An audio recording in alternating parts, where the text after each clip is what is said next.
やっぱほんまもう迫力がちゃうな。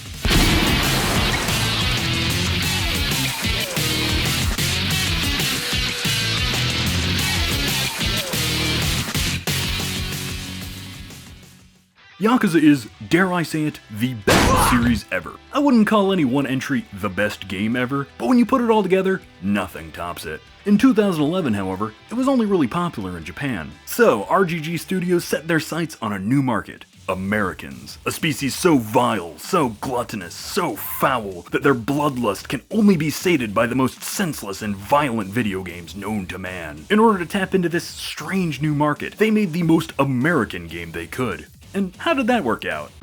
Remember kids, always be yourself. If you stay true to who you are, you just might make one of the best games ever. If you don't, you'll end up with Yakuza Dead Souls, a game nobody wanted, that I played anyway. So, is it actually a hidden gem that we've all been sleeping on? No, not even a little bit. However, I am genetically predisposed to release dopamine in the presence of firearms, so I kinda liked it. But only because I'm already a Yakuza fan. You get to play as the 4 best characters in the franchise, minus Shinada. I would play any game with these guys. Who the fuck asked for this? Like, what's popular in the West? GTA. You know, drive cars, rob banks, get bitches. Why the fuck would Westerners want to play as Kiryu? The man who doesn't know what sex is, has never killed a man in his entire life, and has moral objections to, most crimes. Or Akiyama, a man whose life goal is to take a fucking nap. Sadly, this will be his last nap for a while, as the entire Tojo clan is getting zombified by that guy who lagged IRL in Yakuza 1. Go!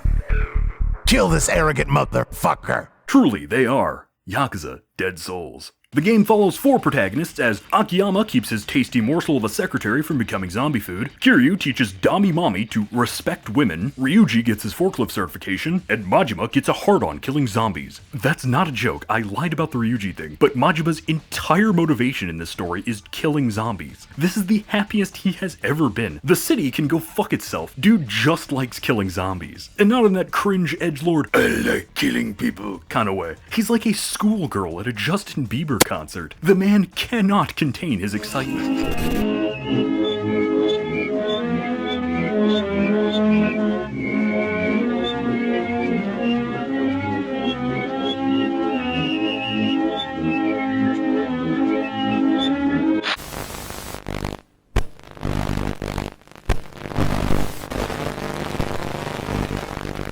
Yeah, I actually have a PS3 and all the doohickeys you need to record it, but this game runs like utter dog shit, so I'm using an emulator. It was a little crunchy at first, but you can crank up the resolution till it looks about as good as the HD collection. It's still locked to fucking 30 FPS with frequent slowdowns and crashes, but hey, at least now it can actually hit 30. I was just shit-talking Dying Light for its uninspired zombie designs, so I was surprised to see that Dead Souls did a better job. I'm sure most of these are just derivative of some Japanese monsters I'm unaware of, but I can safely say that I was not expecting to get rolled over by a fucking rock. As is tradition for Yakuza, the soundtrack is absolutely ballin'. Most of it was done by the music director for Yakuza 5. And yeah, I can see how he got that job.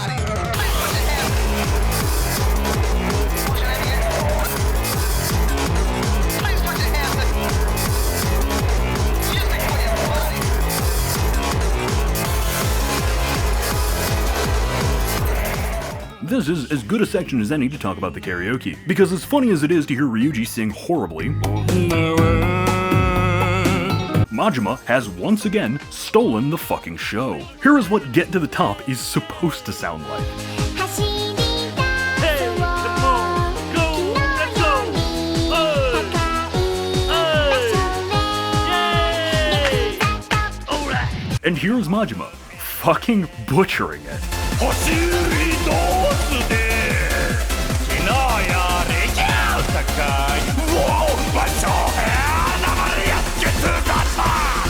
In case I've accidentally sold you on this game, the controls suck dick. It's like a horrible version of Ratchet & Clank. L1 is theoretically for over-the-shoulder mode, but in practice, it just does whatever the fuck it wants. L2 brings you into aiming mode, where the left stick aims and you can't move.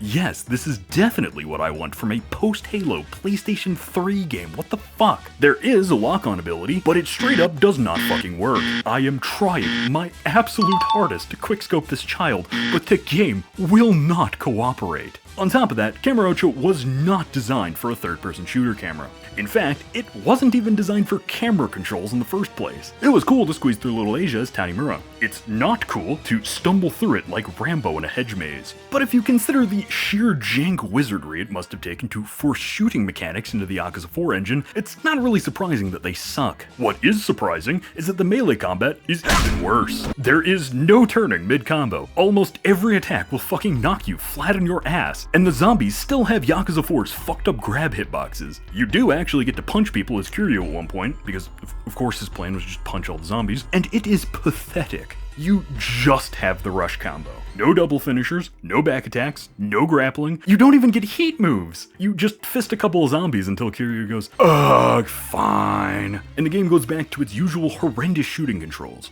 And you know what?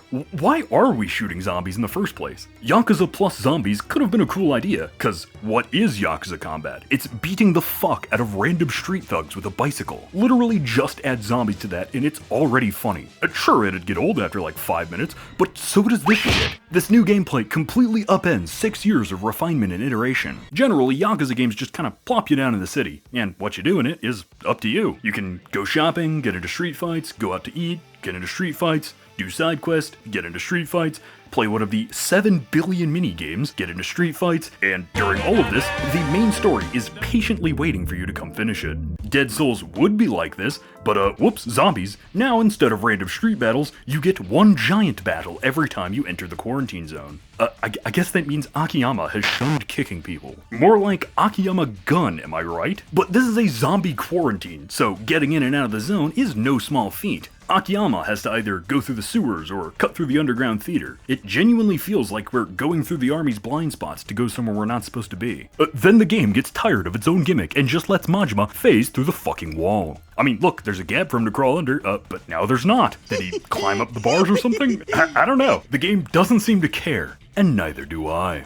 Yeah, the army isn't doing a very good job, so the quarantine zone expands over the course of the game. At first, it's kind of annoying, but outside the wall, it's business as usual. Then it creeps outward, reducing the Camera Ocho we all know and love down to a tiny shopping block. It actually adds some depth to how you play the free roaming sections. Oh, can't use this cut-through anymore. Ah, damn, I'll have to go into the quarantine zone to use the pawn shop. Whoops, can't play Mahjong anymore. Thank fuck. But at least I can still get a foot job. You have a limited inventory and can only carry so much ammo, so the quarantine zone is supposed to be a risk-reward thing, kinda like Stalker. You stock up and head into the zone for treasure, then you come out and use your loot to upgrade your gear and repeat the cycle. The problem is, fighting through the quarantine zone isn't tense or risky. It's more like mowing a particularly aggressive lawn on your way to get ice cream, except some dipshit blocked off half the street, so now you have to take the dumbest route imaginable. A large chunk of my playtime was spent dicking around with Kamiyama, because you don't actually need to play the game to unlock most of the gear. Gear that you don't even need. The game is basically over when you realize that a minigun costs like $800. And you don't even have to pay for one, because Ryuji is back. Rubber bullets, I guess. He was the bad guy in 2, and one of the best antagonists ever. Ryuji is the perfect foil. Yakuza 1 establishes Kiryu as honor-bound and loyal to a fault, and Yakuza 2 establishes Ryuji as a twisted reflection of that. Then he gets shot. Canonically, he died, but this game isn't canon. Instead, those bullets only killed his ego, as Ryuji is now living a humble life making takoyaki. That is, until Nikaido, one of his former underlings, released a bunch of zombies to get rid of the local Yakuza clans. Yes, he's actually that petty. This is enough to bring Ryuji out of hiding and back into action. Not as a vain attempt to preserve his own image, but because he feels personally responsible for the situation. After all, Nikaido probably learned this sense of reckless ambition from Ryuji. This all makes for a fascinating player character. You get to see a humbled Ryuji, without his ego, without his pride, doing what's right out of legitimate responsibility. Unless you didn't play Yakuza 2, of course, then he's just grumpy guy with a gun arm. At the end of the day, this game had some interesting ideas, but none of them really pan out. The premise is a massive missed opportunity. I would have loved to have over-the-top zombie murdering sessions with all the Yakuza characters, but that never happens. It doesn't even do the Yakuza thing of bringing every character to the Millennium Tower for the final showdown. Kiryu and Ryuji showed up, but Majima ran off to the sauna, and Akiyama just disappeared so he could come back at the 11th hour and crash a helicopter. The combat never bored me, but it lacks any semblance of depth or challenge. It's kinda like popping bubble wrap. It's a basic pleasure, but a pleasure nonetheless. Then your brother kicks you in the head and now you have to spam X. Oh cool, I'm stun locked, thank you game. I still had fun with it, but that's just because the guns go bang and I am a chimpanzee. Maybe this game will get the Kiwami treatment someday, but no, only good games get remakes, so fuck me I guess. Of course, the main reason I enjoyed this game was the Yakuza characters. Turns out I am not immune to fan service. If you put Akiyama in a game, it's automatically good.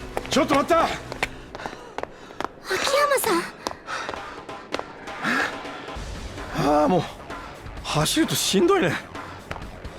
もうタバコやめるか。 Now he has two guns because hell yeah. Majima makes Daigo cross-dress. Ryuji says alright with a W. A guy dies because he slipped on a fucking banana peel. Dami Mami. Majima straight up kills two guys. Haruka's tied to the stripper pole. Ryuji makes takoyaki. I'm just rattling off shit that made me smile because I am not touching the story. I'd like to upload sometime this year, thank you very much. I will spoil one thing though. This is the funniest zombie setup I have ever seen in my entire life. Please, feel free to guess how the virus works. Go on.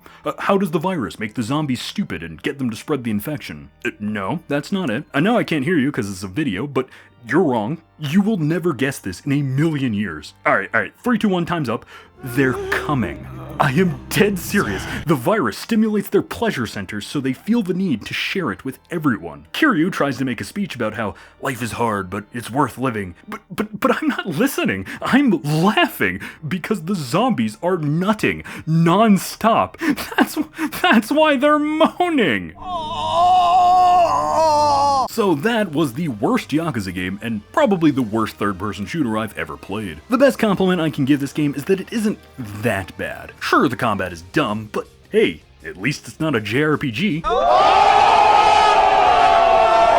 That's a joke, I liked Yakuza 7. Would I recommend this game? No. There are 12 other Yakuza games that are actually good. If you're already a hardcore Yakuza fan and just want more, then maybe. We will cover the entire series in excruciating detail someday, but right now the channel is too small to make that worth it. Thank you for watching. This video would have come out earlier, but I took my time on it, and I hope that's evident. Please subscribe and give me money. Alright, goodbye.